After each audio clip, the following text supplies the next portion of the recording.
Good afternoon, folks. Hope you're doing well.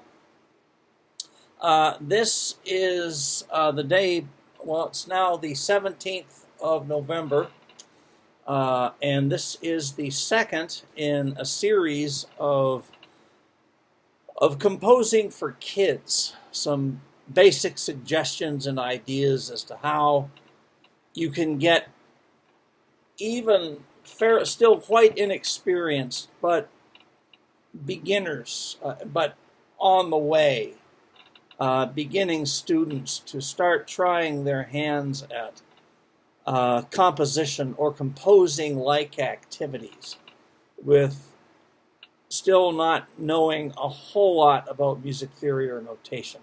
They have to know some, but they can start even on a very basic level, working on basic ideas. All right, now yesterday we talked about devising a four-note progression in quarter notes and two measures of 4/4, and how you can take those first two measures up at the top system there, and then essentially double it, or in other words, increase the numbers of measures by two, simply by writing out the initial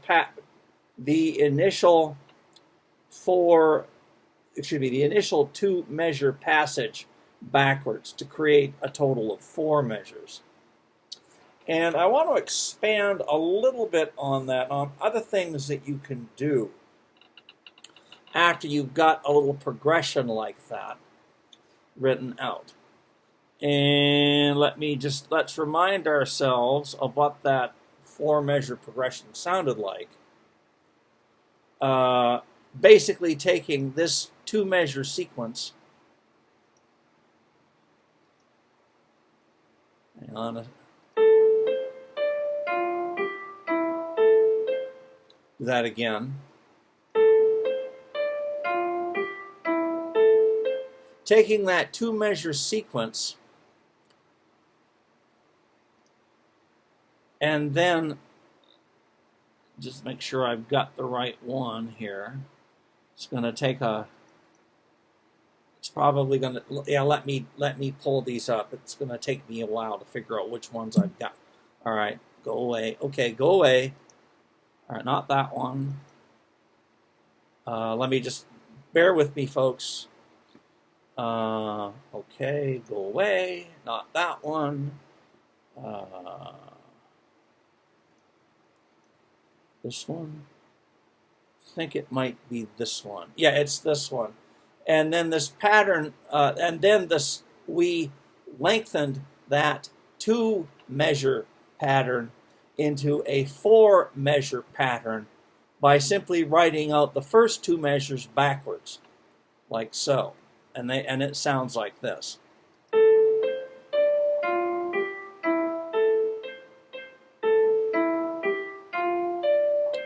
Okay, let's hear that again just to remind ourselves.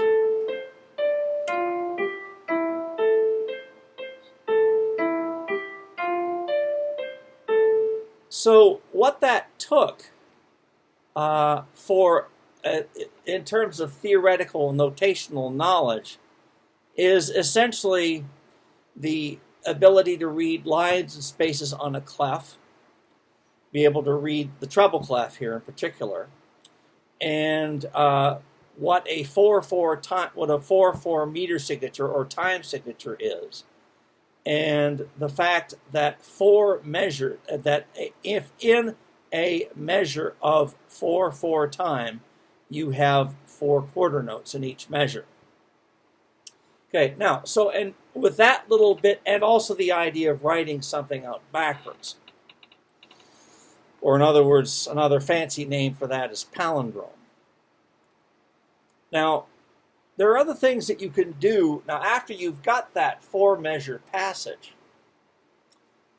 derived from a two-measure passage and its palindrome to make a four, there are other ways that you can take that basic idea and get more material out of it.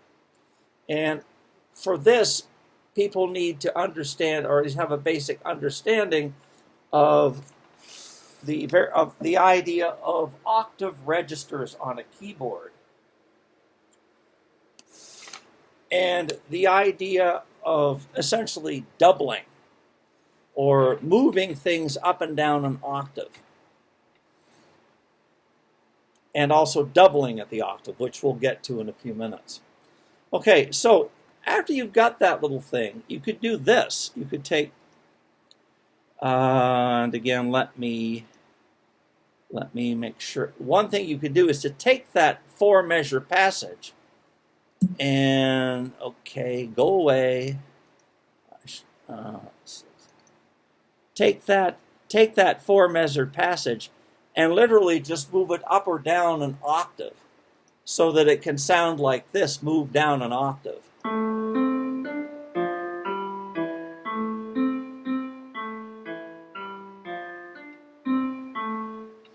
That's that same pattern, just literally moved down an octave. And you can do that as well. And you can move it to other different octaves as well. Like, for example, let me just move this down to where I need it to be here. You can also move it to another octave like this.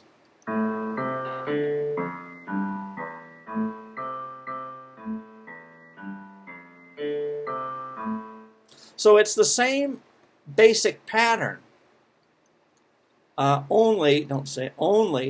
that pattern has been moved an octave lower each time that I played it. So moving things up by octaves or down by octaves would also work up by octaves. Those two examples were just down an octave. Okay, now that kind of moving stuff up and down an octave, and what I'm talking about, if you look at the first 4 measures of music on this page, you'll notice that those are literally that original 4-measure sequence just moved down an octave. Everything just moved down an octave. Okay, now you can also move, now we also notice that each one of those measures of that 4-measure passage can be moved around to different octaves themselves. So that, for example, if you look at the second 4 measures on this page, you'll notice that it's the same music, it's the same basic passage, but each of the measures are now moved such that they are in each one of them are in different octaves. Okay, that's just moving each measure either up or down an octave. And what that can sound like, and again, find it here, I think it's this one, and what you get sounds like this.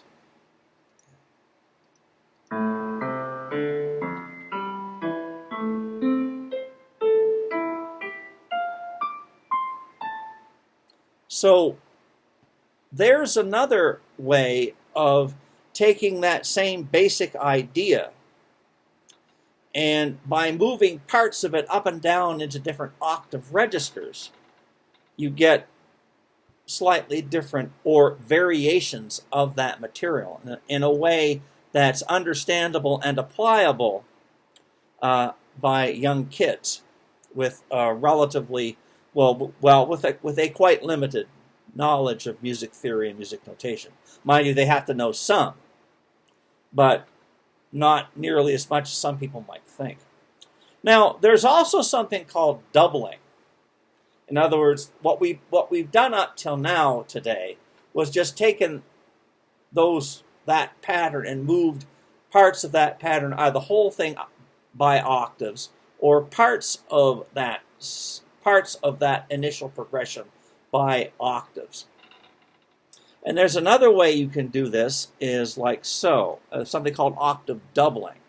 And that literally means, what that means is that you have, let me find this, you can take that passage, okay, go away. You can take the original passage and literally just have it an octave higher at the same time. right? So that's that same original 4-measure passage, only this time the whole thing is played in 2 different octaves at the same time. And as an example of that, let me find it. No, that's not it. Sorry. Okay, go away. Go away. Find it. Is it this one? No, that's not quite it. We'll need that one later. Okay, go away. Then it's, I think it might be this one. Is it that? Yes, it is. And so if you take, so this passage where you have the original 4-measure sequence played in different octaves at the same time can sound like this.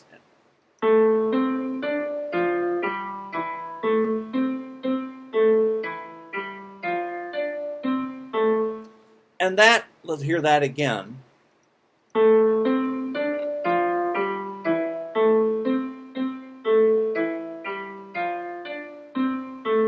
So that again is the same basic passage, but not quite the same as the first as previous times.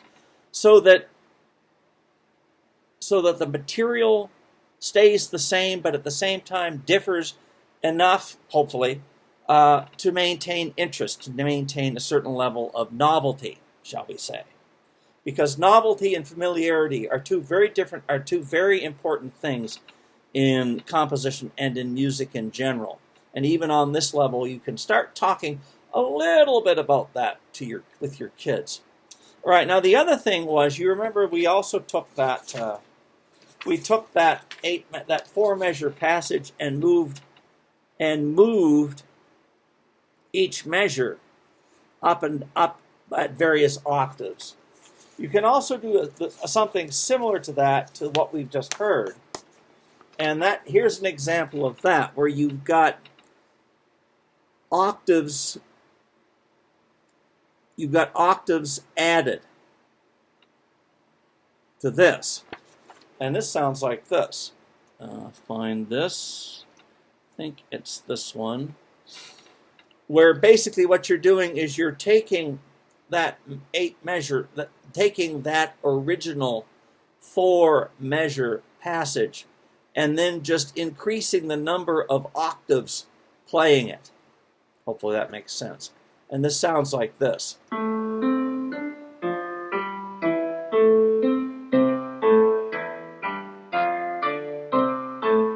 Let's do that again. And what's happening there is, as I've said before, is that the same melody is being played in different octaves as the piece goes on. We're just adding more and more octaves. And this sounds like that.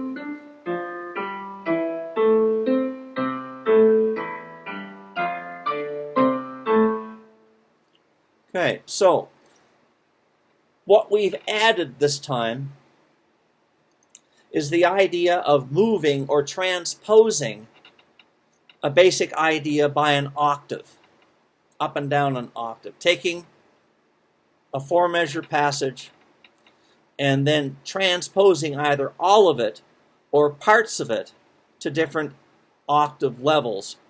And then also, in addition to that, adding or doubling those lines by in various octave registers. Okay?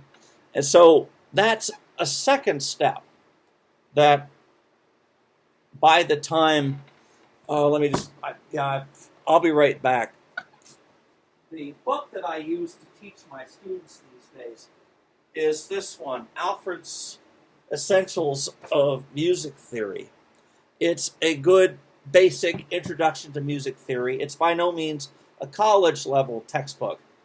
But nevertheless, if someone showed up for a college entrance exam, undergraduate entrance exam in theory, or placement exam in theory, if they had thoroughly mastered the contents of this book, they'd be well ahead of many of their compatriots.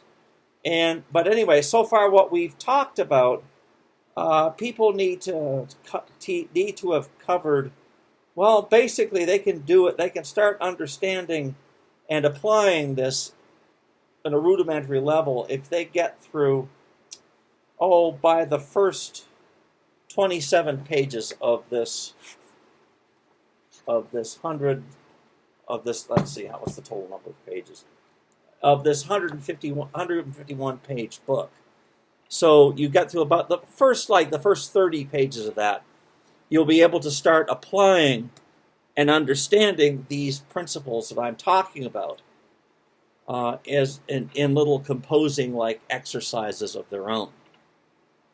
Okay, so that's it for this time. This is Composing for Kids Part 2, which I will post as soon after this is done as I can. And I'll, in the next few days, probably next week, after the weekend, I will add one or two more little discussions of how you can go from that to making using those principles and the idea of repeat signs and dynamics, and you can develop little passages that start to sound pretty darn musical and pretty darn like neat little beginner pieces. And that's exactly what they are, beginner pieces. Nonetheless, they are pieces by beginners, and that's great. Okay, I will talk with you later. Have a good rest of the day, and happy thinking, happy listening, and bye for now.